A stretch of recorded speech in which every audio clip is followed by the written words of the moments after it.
Hey everybody, and welcome to this, my first of 3 videos on the Nikon D1, the first generally accessible but professional grade DSLR.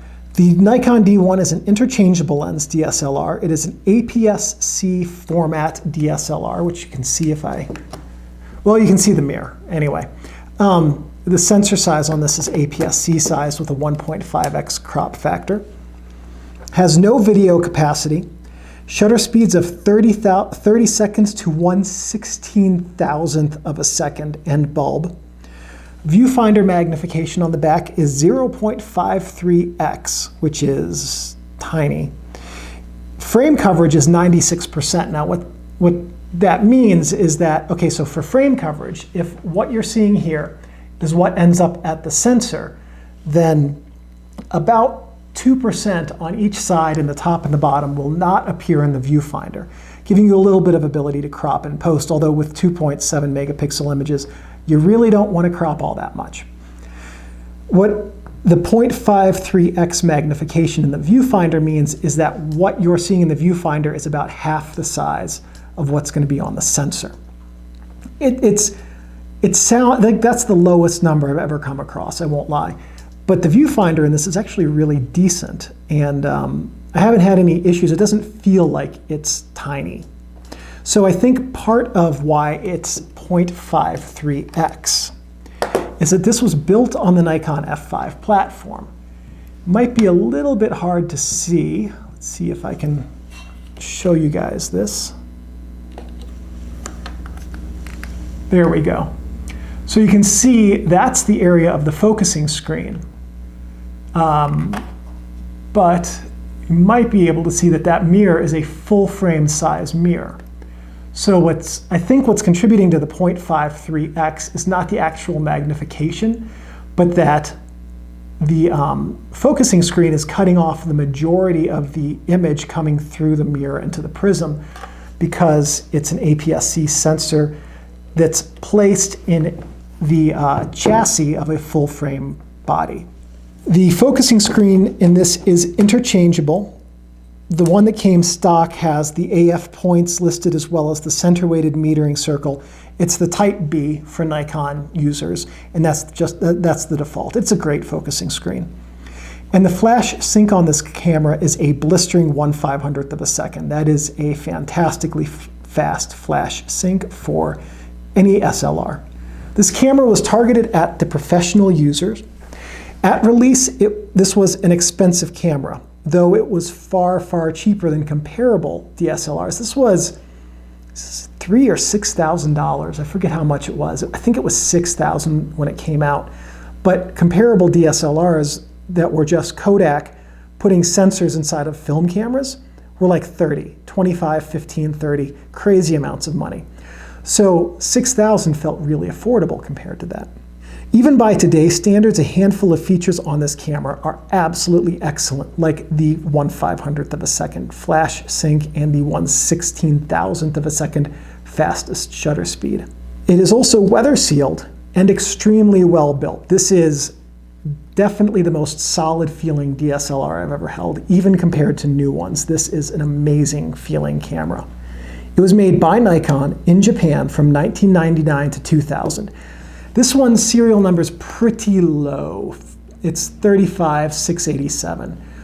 But I don't know if it actually came out in 99 or if it came out in 2000. So I think this one was made in 99, but I don't know when it was sold. It was preceded by nothing directly, because the D1 was the first DSLR, professional grade DSLR from Nikon. It was built on the F5 framework. And I've seen photos of the interior, and literally what they did was they took an F5 and they put the hardware, the digital hardware, into the film chambers. And they just shaped it to fit into the film chambers on the F5. And so the film cassette structure inside of this still exists, and it's recognizable as it was used to house the electronics.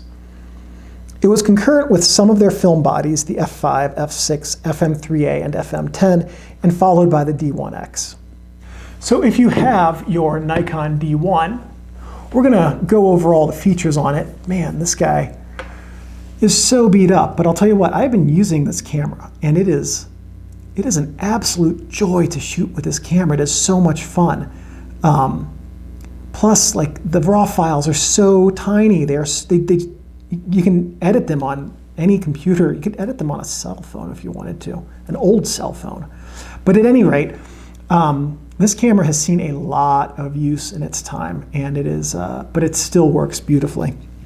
So technically on the sides and top, we have the strap lugs here. This is what you attach your camera strap to. The drive mode lock release right here is this button, and you push this down and you can select different drive modes. I keep it in single, only because I have run into a couple of occasions using continuous where I've underrun the buffer and then it formats the memory card. I don't think it's supposed to do that, or it either formats the memory card or it corrupts every file that it was writing in that sequence. I don't think that's the way it's supposed to work, so rather than lose images, I just keep it in single. But your modes are PC for connecting to your PC, play, which is playback, single mode, single shooting, continuous, which is I think 1.5 frames per second, and then self-timer. Here we have the flash sync button, which will let you select your flash sync type, your image bracketing, auto bracketing button, and your AF point selection button. Flash hot shoe up here. This is your metering mode selector, and the dial unlock button is in the middle, so you push that down and you can select your different metering modes, which are 3D matrix or matrix without the proper lens, center weighted, and spot. Diopter adjuster right here. Then we have the sensor plane indicator right there, which will allow you to get exact measurements for microscopy. This is your LCD screen here, the mode button, EV compensation button, power and this is your power button here to turn it on, and your LCD lamp button, which allows you to illuminate the LCD. You probably can't see it because of how bright the studio lights are here. Okay, on the camera's front, we have the front control dial, the lower shutter release button right here, which also has a locking function around it, or lock and on. Anyway, this is your lower shutter button, and you can turn that off if you want to. This is your depth of field preview button right here, your lens mount. This is your lens aperture connection here, lens mounting index, lens release button. These are your focusing modes: continuous autofocus, single servo autofocus, and manual focus. Remote control pin, flash PC socket. Here we have your video out and your DC in. So this is not to allow you to record video, but you could use this as a webcam, let's say. And then this is so you could plug it into a wall, which is exceedingly useful, by the way. And this is, I believe, the exact same charger as, no, it is not the same charger as the batteries use. But I have plugged this into a wall because it took me a while to find batteries that work for this camera. On the camera's side, we have here the battery release button, and this is the battery that it uses. We'll see a little bit more of that in video 2. On this side, we don't have, well, we just have the lower shutter button, but nothing else. On the back, we have the monitor button, which turns the monitor on and off, which turns the monitor on. Which, if my battery weren't almost dead, would turn the monitor on, or if there were images on the CF card, which I don't think there are. Anyway, monitor button, delete button. Also, with the mode button, if you hold them down, will format your CF card. Shutter blind for your viewfinder window, and oh gosh, you might be able to see that there is some grody fungus growing on the eyepiece there. That's going to be fun to clean off. Actually, that's not growing. There is some coating etching from where there used to be fungus growing on this, because I did clean that off. So this camera was also not the most well treated in its day. Anyway, auto exposure lock and autofocus lock button, autofocus on button, rear command dial, monitor, command, four-way command button and lock and unlock switch. This is how you access the CF card. Lift that to push the button to open the CF card door. To get to the CF card, you push this button in, and now you can pop the CF card in and out. There we go. Down here we have Nikon and the serial number. Here we have the menu button, custom function button, quality button, white balance button, and ISO button, and they have alternate features here as well. This is your LCD screen that will give you some information about the camera. Digital in-out port, I believe this is FireWire. I can't actually get this port open. I've tried. Cannot access it, but if I remember correctly, this camera doesn't communicate with any PC that's running a system newer than XP or Vista, I forget which. So you're not plugging your camera into your computer anyway and having it do anything. Autofocus on button and lower rear command dial here. On the camera's bottom, tripod socket, and then registration information. That's it. Not a whole lot to see there. Some notes on the Nikon D1. This was the first recognizably modern DSLR. What I mean by that is prior to this, DSLRs were just film cameras with gigantic battery packs and supporting computers attached to them. They were gigantic. This is the first one that made all of that compact into a single housing that was no bigger than the professional film camera that Nikon was making at the time. It was also Nikon's last new camera model of the 20th century. Because this was released in September 1999, they didn't release another model of camera after this in the 20th century. On the D1, the APS-C sensor is actually a 10.8 megapixel sensor. But if you'll remember how a Bayer sensor array works, there are 2 green pixels and then a red and a blue, right?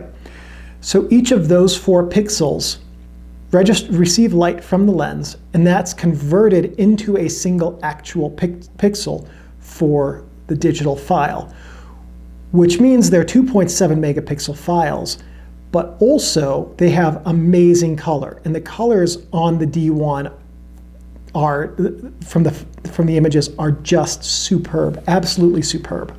It is one of the great joys about using this camera is how good the color rendition is straight out of the sensor. There's not that much to do to it in post. And also 2.7 megapixel image outputs, that's still large enough to take photos and have them look great on a phone. It's not big enough to make a 4K video with, although I'm gonna try. If you're just sharing on social media, 2.7 megapixels is still ample for most social media uses. So some things not to do with your Nikon D1. But don't touch the shutter in here, don't touch the mirror. If you touch the shutter, you can brick it. If you touch the mirror, you can desilver it, which will impair the autofocus capabilities as well as your own ability to use the viewfinder. Don't leave your camera or lenses in your car. This is still a very nice looking and advanced looking camera, and they still fetch decent prices, you know, I don't know, a couple $100 maybe for a good one. Leaving it in your car is a good way to damage your equipment because of the heat and cold, but it's also a good way to have it get stolen.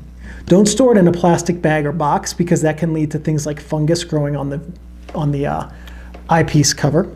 You don't want this to get like immersed in water. It's weather sealed, so if it's snowing or raining, you don't have to lose sleep about it being ruined. But the body is weather sealed. If you don't have a weather sealed lens, then your camera is only as well weather sealed as the lens is. But don't let it get submerged in water because that will definitely ruin your camera. And just remember, your Nikon D1 is a precision tool and should be handled with care and respect. And as long as you take care of your camera will take care of you. So this was my first video of 3 on the Nikon D1. In this video we talked about what everything is. In the next video we'll talk about what it does. And in the third video we're going to go over the menu system and custom functions in this camera so you can see how to get everything set up. Thank you for watching this video. Please give me a thumbs up. That lets me know that I'm on the right track producing content which is useful and helpful to you. If you have any questions or comments, please leave those in the comments section below.